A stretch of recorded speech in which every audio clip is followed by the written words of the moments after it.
The sun was beginning to set on May 5, 1945, casting long shadows over the war-torn island of Okinawa. The air was thick with smoke, the sound of explosions echoing in the distance. The landscape, once lush and vibrant, now lay in ruins. Shattered buildings, charred earth, and twisted metal marking the remnants of what had once been a peaceful village. In the midst of all this destruction, the soldiers of the 96th Infantry Division moved cautiously, their eyes scanning the horizon for any signs of movement. They knew the enemy was near, but what they didn't know was how much more they would encounter that day. Sergeant David Smith had been on the front lines for days, his body already bearing the signs of exhaustion and battle. His once pristine uniform was now torn and stained with mud and blood, the weight of his rifle a constant reminder of the war that seemed endless. He had been part of the push to clear out the remaining Japanese strongholds on the island, a task that had become increasingly dangerous as the Japanese soldiers, desperate and cornered, fought back with everything they had. Each step forward felt like a small victory, but also a step closer to the inevitable. The village they were advancing towards, once home to hundreds of civilians, was now reduced to rubble. The sounds of artillery and the distant rattle of machine guns filled the air. But there was something different about this village. There was an eerie stillness to it, a sense that it had already been abandoned. Smith's instincts, honed after years of combat, told him that something wasn't right. As his team moved deeper into the ruins, he couldn't shake the feeling that they were being watched, even though no one was around. It was then that the first artillery shell exploded nearby, sending a shock wave through the ground. Smith instinctively hit the dirt, his heart racing as the sound of gunfire filled the air. His team scrambled for cover, but Smith couldn't help but notice something strange. There was no return fire from the Japanese soldiers. No screams of defiance, no shouting orders. The silence felt suffocating, as though the village had been deserted long before they arrived. As the shelling continued, Smith's mind raced. Where were the civilians? Where were the enemy soldiers? He had expected resistance, a fierce fight to the end, but all he found was an unsettling quiet. His team pushed forward, clearing buildings and checking for survivors, but there was no sign of life, just destruction and dust. Smith felt a knot tighten in his stomach. Something was wrong. This wasn't the kind of battlefield he was used to. He and his team moved cautiously through the village, their footsteps muffled by the thick layer of ash and debris that covered the ground. As they approached a collapsed building, Smith's sharp eyes caught sight of something that stopped him in his tracks. It was a small bundle, lying abandoned in the rubble. His first thought was that it was just another piece of debris, but as he got closer, he realized it was a child, no more than a few months old, wrapped in a tattered blanket. Smith's heart skipped a beat. A baby in the middle of a war zone! He crouched down beside the child, his mind racing. What kind of world had they been born into? Who had left this child here, alone and vulnerable, in the ruins of a battlefield? He gently touched the blanket, his fingers trembling as he realized that the child was still alive, though barely. The baby's eyes were wide open, filled with fear and confusion, but there was no sound, no crying. Just an eerie silence that seemed to stretch on forever.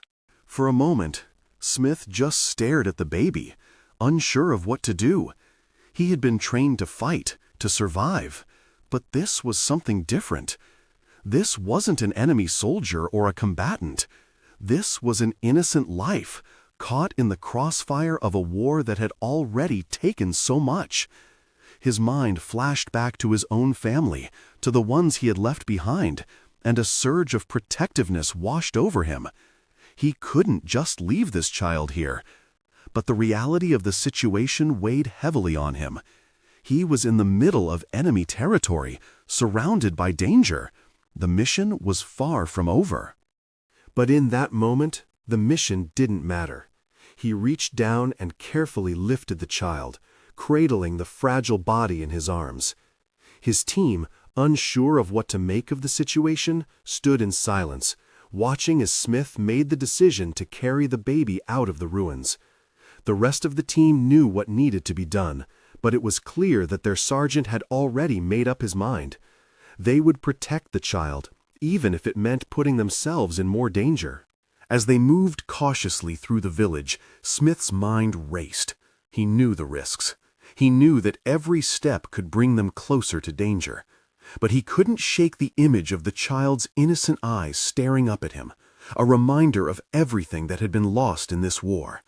This was a moment that would define him, a decision that would change everything. And as the team made their way back through the destroyed streets, Smith realized that this was not just a battle for survival. It was a battle for humanity, for compassion, in a world that had lost both. The village of Okinawa was eerily quiet after the artillery barrage had passed. The dust still hung in the air, thick and choking, as Sergeant David Smith moved through the wreckage, cradling the child against his chest. His mind was clouded with a mix of confusion and resolve. The war had been raging for years, but this felt different. This felt personal. He had been trained to fight, to eliminate the enemy, but never had he imagined himself in this position, carrying a helpless child through the battlefield. As he trudged forward, his every movement was cautious, every step deliberate. His team followed closely behind, staying alert and scanning for any signs of danger. The air was heavy with the stench of smoke, and the ground beneath their feet was unstable, littered with debris from the ongoing bombardment. The silence around them was deafening. It wasn't the usual chaos of gunfire and explosions, but something more sinister, an absence, a void. The very essence of the war had changed in this moment, and Smith could feel it. With the baby still in his arms, Smith's thoughts began to race. He thought of his own family back home, of the wife and children he had left behind, unsure if he would ever see them again. This war, with its endless violence and bloodshed, seemed so far removed from the innocence of childhood. How could this child, this helpless, abandoned soul, be caught in the middle of something so brutal and unforgiving? Smith felt a surge of protectiveness. Despite the overwhelming odds stacked against them, he couldn't leave the child behind. He would carry her to safety, even if it meant defying orders or risking his own life. But there were risks. The war wasn't over. American and Japanese soldiers were still engaged in brutal combat, and they had to get out of the village before they found themselves caught in the crossfire. Smith's mind raced with calculations. The child, though precious, was a heavy burden to carry in such circumstances. His arm throbbed from the bullet wound, and every step felt like a struggle. He couldn't afford to slow down. Not now. His team had been ordered to clear the area, and they had to move quickly. But Smith couldn't shake the image of the baby's eyes staring up at him, eyes that seemed to trust him, to believe in his ability to protect her. The realization hit him like a wave. He was now responsible for this child's survival. There was no turning back, no room for hesitation. He had already made his decision. The sound of distant gunfire snapped Smith out of his reverie. It was faint at first, but growing louder. The enemy wasn't far. Smith motioned for his team to stay low, his heart pounding in his chest. Every instinct told him to hurry, to push through the pain and get to safety. But there was no safe place. The village was in ruins, and their escape route had been compromised by the fighting. They had to find shelter, and fast. As they moved through the wreckage, the weight of their situation pressed down on Smith's shoulders. He had always known that war was brutal, but this was something else. The child in his arms was a symbol of everything that was broken, everything that had been torn apart by the war. She was a reminder of the innocence lost, the futures destroyed. And yet, as he held her close, He couldn't help but feel a flicker of hope. If he could keep her safe, even for just a little while longer, perhaps there was still something worth fighting for. Smith's thoughts were interrupted by the sound of his team's radios crackling to life. Orders came through, telling them to pull back. The situation had escalated, and the enemy was advancing rapidly. They were running out of time. But Smith couldn't leave, not now, not with the child in his arms. The mission had changed. It was no longer about territory or combat. It was about survival. And his duty now was to this child, to protect her from the horrors of this war, no matter the cost.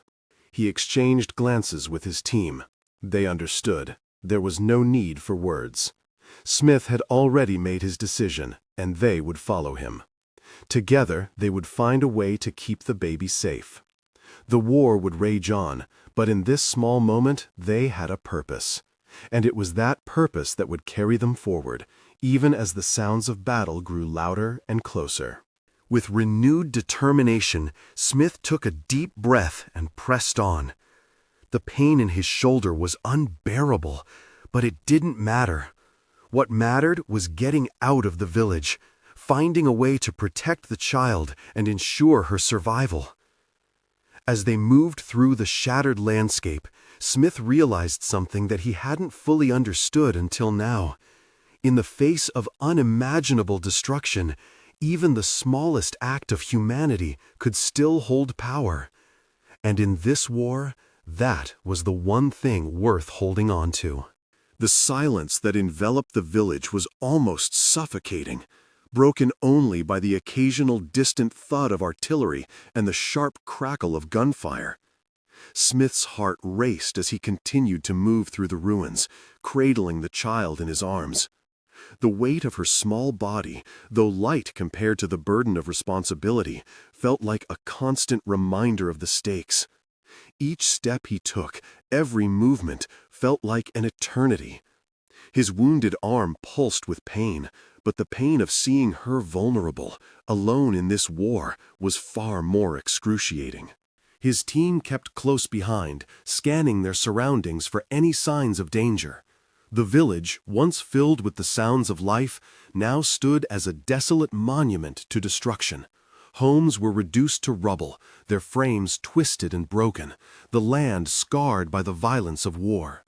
There was no sign of the enemy, no soldiers emerging from the shadows.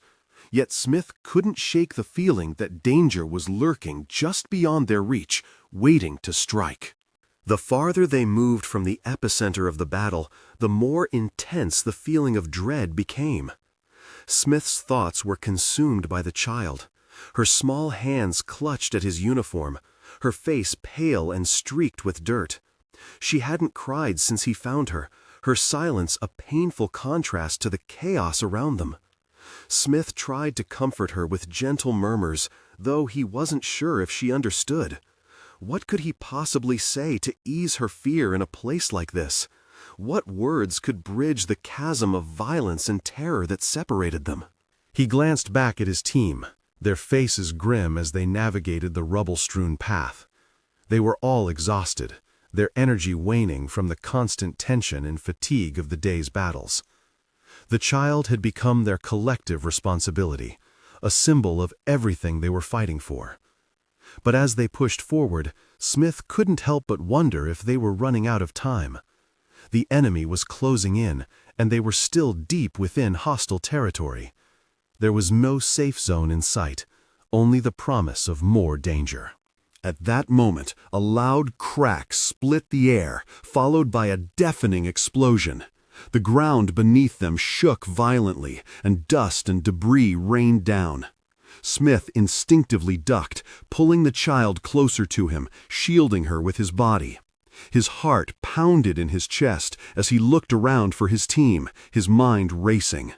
The blast had come from behind them, but it was impossible to know where the next strike would land. They had to keep moving, and fast. "Keep moving!" Smith shouted, his voice hoarse, barely audible over the roar of the explosions.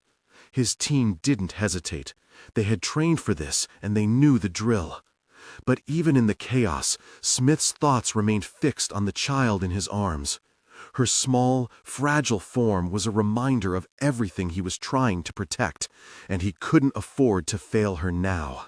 They stumbled forward, navigating through the rubble as fast as they could. Each step was a gamble.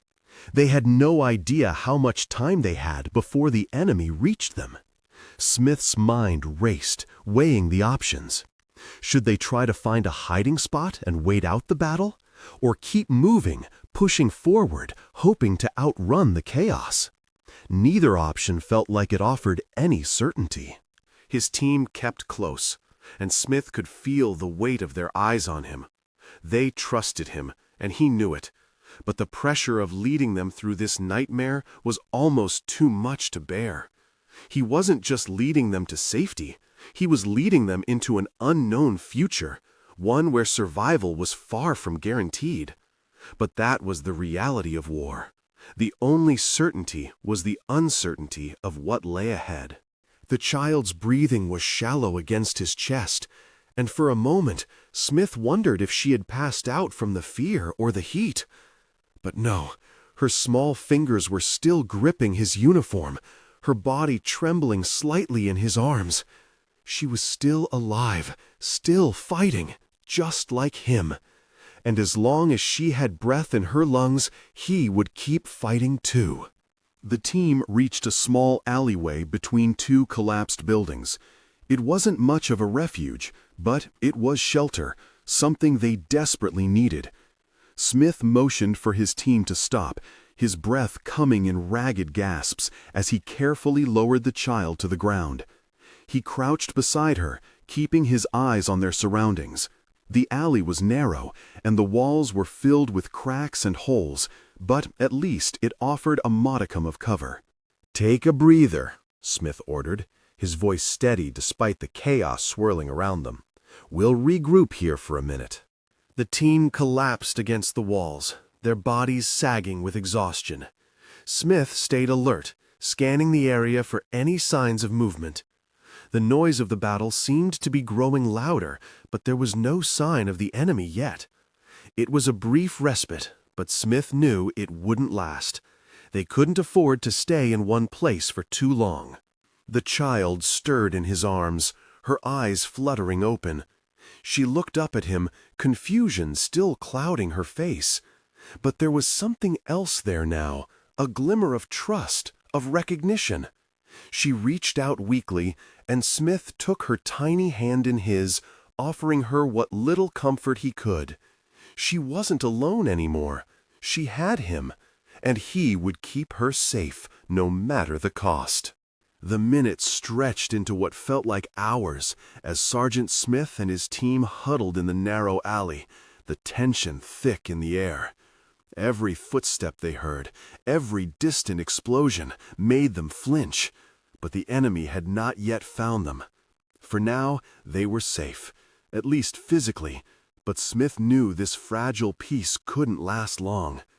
The child in his arms was still quiet, her small fingers gripping his jacket as if she were afraid to let go. Smith gently ran his thumb over her hand, trying to offer some semblance of comfort, even though he was uncertain how to comfort himself. As the team rested, their exhaustion was evident. Sweat soaked through their uniforms, and their faces were pale from the strain of the past few days. They had been through so much already, and yet the hardest part, Smith knew, was still to come. Every moment in this destroyed village felt like they were waiting for something inevitable to happen, like the calm before a storm. Smith could feel his heart racing, his senses heightened, every sound amplified in his mind. He couldn't let his guard down, not now. "Are we sure we're alone?" One of his soldiers, Private Lucas, asked in a low voice, his eyes darting around nervously. His hand instinctively reached for his rifle, but Smith could sense the uncertainty in his tone. They had been through so many close calls already, and Lucas had seen enough carnage to know that safety in this war was an illusion. There were no guarantees. Smith shook his head slightly. "We won't know for sure until we move." His voice was steady, though his mind was elsewhere. The child was still holding on to him, and her fragile weight was a constant reminder of the stakes. He had to keep her safe. He had promised her that. But the path ahead was unclear, and every choice felt like it could be the wrong one. What if the enemy was already closing in on them? What if they weren't as alone as they thought? The muffled sound of distant gunfire brought Smith back to reality. It was closer now, unmistakably in their direction. His muscles tensed, and his grip on his rifle tightened instinctively. He motioned for the team to stay quiet, his eyes scanning the wreckage. There was no doubt in his mind that the enemy was moving closer. The shelling had ceased, but now the battle had shifted to the streets, where they would have to contend with the very real danger of hostile soldiers on the move. Smith's mind raced as he calculated their next move. They couldn't stay here for much longer. The alley offered some protection, but it also trapped them. If they stayed too long, they risked being surrounded. There was only one thing to do: keep moving. But where? How could they navigate through this labyrinth of destruction without being seen or heard? The child's breathing was shallow, and Smith could feel her tiny chest rising and falling against his own. She was so small, so fragile. He couldn't afford to make a mistake. "Stay sharp," Smith murmured to his team, keeping his voice low. He stood, glancing back at the others. "We need to move out now, quietly. Follow my lead." He didn't wait for a response. There was no time to waste. Slowly, he began to move, his steps cautious and deliberate. The team followed closely behind, their movements synchronized, the sound of their boots on the rubble the only noise in the otherwise still village. Every corner they turned, every broken doorway they passed, was a potential ambush. Smith kept his senses alert, his heart pounding as they ventured deeper into the village. The further they went, the more Smith could feel the weight of the situation bearing down on him. He was the leader, and it was his responsibility to ensure the safety of everyone in his team, including the child. The child, whose life was now in his hands. He couldn't help but think of the families back home, the ones who would never know the true cost of this war, the ones who would never experience the terror of walking through a battlefield just to survive another day. As they neared the edge of the village, Smith caught sight of something that made his blood run cold, a figure in the distance, moving through the debris. His heart skipped a beat. Was it an enemy soldier or a civilian? The figure was too far away to be sure, but the suspicion gnawed at him. There was no way of knowing if this person posed a threat. He signaled to the team to stop, motioning for them to take cover. His mind raced as he tried to decide what to do next. For a long moment, no one moved. The figure was still there, standing motionless in the wreckage. Smith's eyes narrowed, trying to focus through the haze of dust and smoke. Then, without warning, the figure turned, disappearing into a crumbling building nearby. Smith's heart pounded. It could have been anyone, an innocent person, or someone who had seen them. He had to make a decision fast. If they stayed, they risked exposure. But if they moved, they might be walking straight into the path of more danger. "Let's go," Smith said, his voice barely a whisper. "We don't have much time." His team moved forward again, but Smith's mind was still racing. The figure was gone, but the sense of danger lingered. This was the reality of war, the constant threat, the fear of the unknown. There were no guarantees. They couldn't stop. They couldn't afford to hesitate. The only choice now was to push forward, step by cautious step, hoping that they would find safety before it was too late. The team moved quickly, every footstep feeling like a countdown to an inevitable confrontation. The sound of distant gunfire had become a constant hum in the background, but they had to keep moving. Smith's arm throbbed with pain, but he pushed it aside. His mind was occupied by the child, still cradled in his arms. Every step forward was a step into the unknown, but there was no turning back. The weight of his responsibility pressed heavily on him, but he refused to let it break him. He had made a promise, and that promise would guide his every move.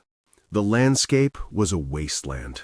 Ruined buildings loomed like empty skeletons, and the air was thick with the scent of smoke and decay.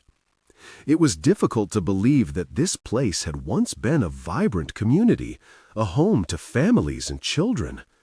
Now it was a battlefield, a graveyard where life had been wiped away in an instant. The silence between the explosions felt deafening. Smith couldn't help but think about the contrast. The life of a child, so fragile and pure, caught in the chaos of a world that seemed determined to destroy it. How had things come to this? How had it all gone so horribly wrong? Smith's thoughts were interrupted by a sharp sound, a crack, followed by the distinct thud of a bullet embedding itself in the wall nearby. The team froze, their bodies instinctively dropping to the ground. Smith's heart pounded in his chest. It wasn't the first shot they had heard, but this one was too close. They had been spotted. The enemy was here. "Get down!" Smith barked, his voice low and urgent. The team scrambled for cover, ducking behind the crumbling remains of a wall. Smith quickly assessed their position. The enemy had a clear shot. They were pinned. He needed to think fast. The child in his arms whimpered slightly, her small body trembling with fear. Smith could feel her heart racing against his chest. He tightened his grip around her, trying to shield her from the world that was closing in. The sound of more gunfire came, each shot getting closer, and Smith's mind raced. They needed to move, but there was no safe way out. They were stuck in a dead zone, exposed and vulnerable. His eyes flicked to his team, their faces drawn with fear, but also determination. They were ready to fight back, but Smith knew that this wasn't a fight they could win by force alone. They needed to escape. But how? "Private Lucas, take point," Smith said, his voice steady despite the panic rising in his chest. "Cover the left side. The rest of you follow me." He motioned for his team to stay low and move quickly. There was no time to waste. The team sprang into action, moving with precision. Every step was calculated, every move designed to keep them out of the line of sight of the enemy. The air was thick with dust, and every corner seemed to hide a new danger. Smith's eyes scanned their surroundings, alert for any signs of movement. His thoughts, however, kept returning to the child. She was his priority. Nothing else mattered. As they moved through the ruins, Smith couldn't help but feel a pang of guilt. He had brought them here, into the heart of enemy territory. The decision to save the child had put them all in jeopardy. Was it the right choice? Could he justify the risk, not just to his team, but to the innocent civilians around them? But no answer came. There was no time for doubt. They had made their choice, and now they had to see it through. They rounded a corner, and Smith's heart skipped a beat. Up ahead, he saw a figure, a soldier, standing motionless against the backdrop of smoke and fire. The soldier was wearing a torn, dirty uniform, and Smith could see the gun slung across his shoulder. He didn't move, didn't react to their presence. For a moment, time seemed to freeze, and Smith's breath caught in his throat. Was this another enemy, or had they stumbled upon a civilian left behind in the chaos? Smith's eyes narrowed, trying to make sense of the situation. The soldier didn't appear to be a threat. He was simply standing there, lost in the madness of the war, just like everyone else. Smith hesitated, unsure of what to do. Was it possible? Could this be a chance for peace, for some understanding in the midst of all the carnage? Before Smith could decide, the soldier's eyes met his. For a fleeting moment, there was recognition, something human in the gaze. But then, as quickly as it had appeared, the moment was gone. The soldier dropped to the ground, pulling himself back into the shadows. Smith's heart sank. There was no time for hesitation. They had to keep moving. "Go, go!" Smith urged his team, his voice urgent. They needed to get out of the open. The danger was real, and every second they spent exposed increased their chances of being caught. His team, though shaken, moved quickly, their movements instinctual. They were soldiers. They knew the drill. But for Smith, this moment felt different. It was more than just survival. It was about something deeper. The child's small, trembling form in his arms reminded him of the stakes. The choice he had made wasn't just about keeping her alive. It was about showing her the humanity that still existed in the world. It was about proving to himself and to everyone else that even in the darkest of times, there was still hope. He couldn't let her down now. As they moved deeper into the village, Smith knew that the road ahead would only get more treacherous. But he also knew that there was no turning back. They had to keep moving, keep fighting for their survival. And, above all, keep protecting the child in his arms. She had become a symbol, not just of war, but of the possibility of redemption, of humanity in the face of destruction. Smith wasn't sure what the future held, but he knew one thing for certain. He would do everything in his power to keep her safe. The landscape ahead was nothing but chaos. The village of Okinawa, once a community filled with laughter and life, now lay in ruins. Charred remains of buildings, twisted metal, and the faint smell of burning wood filled the air. The war had swallowed this place whole, leaving nothing but death and destruction in its wake. The team moved cautiously, stepping over debris and rubble, every footfall a reminder of how close the enemy was. Smith could feel the weight of the child in his arms more than ever now. It wasn't just the physical strain, but the responsibility, the overwhelming sense that he had to keep her alive no matter what. They had reached the outskirts of the village, and Smith's mind raced. Every step felt like a countdown. He could hear the sound of distant artillery, the rumbling of tanks, and the screams of soldiers caught in the crossfire. The enemy wasn't far behind, and they knew that the only way out was through a narrow alleyway that led to the next village.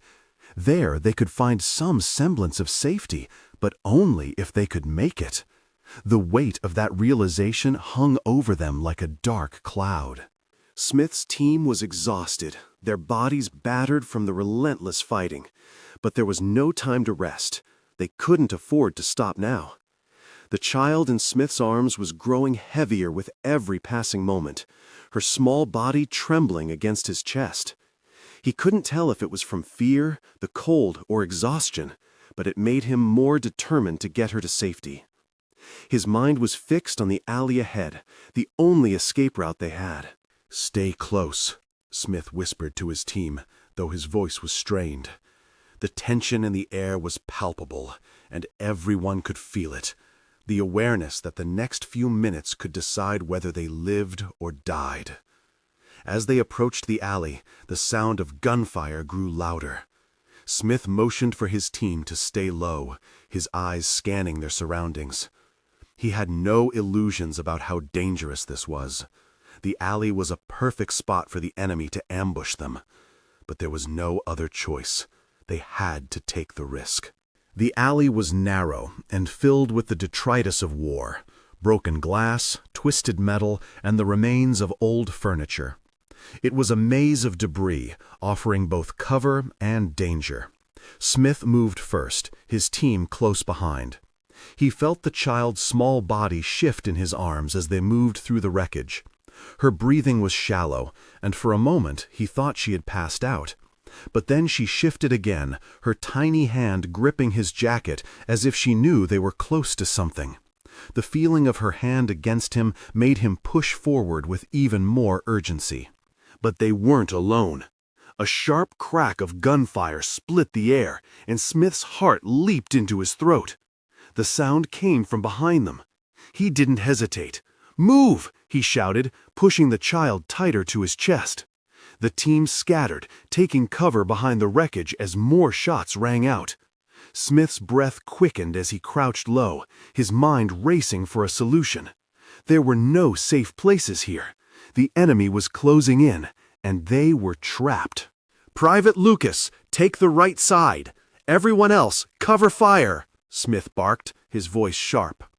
The team sprang into action, the chaos of combat taking over as they fought to protect each other and the child. Smith stayed low, moving forward as quickly as he could. His arm ached, and every movement was a struggle, but he couldn't stop. Not now, not when they were so close. Another burst of gunfire erupted from the enemy's position, and Smith could hear the whizzing of bullets past his head. He ducked instinctively, pressing his body closer to the ground. The alley was now a battleground. There was no time to think, only to act. The child's weight felt like an anchor, but it also gave him the strength to keep moving forward.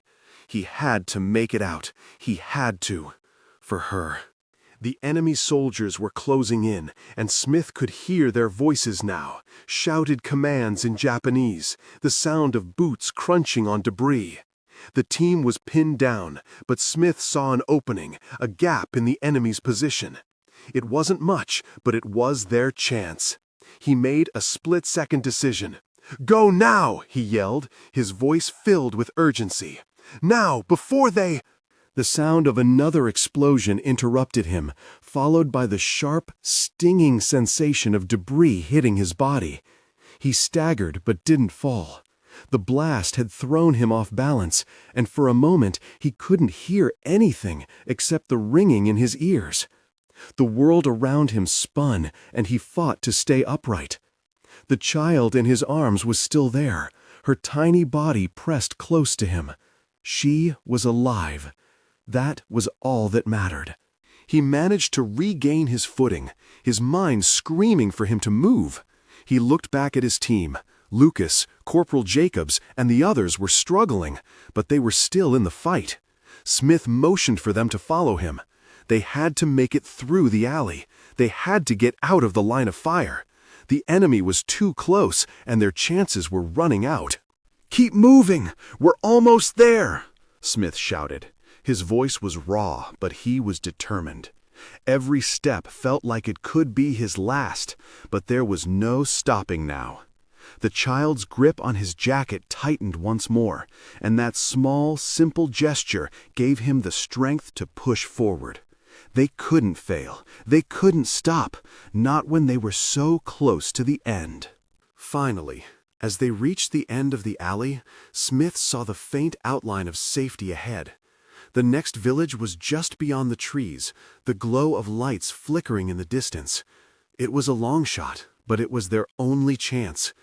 They had made it through the worst of it. They were almost there. Smith's heart raced as he motioned for the team to hurry. The child's breath was steady now, her tiny body still against his. For the first time in what felt like an eternity, Smith allowed himself to hope. They weren't out of danger yet, but they were alive, and that, for now, was enough.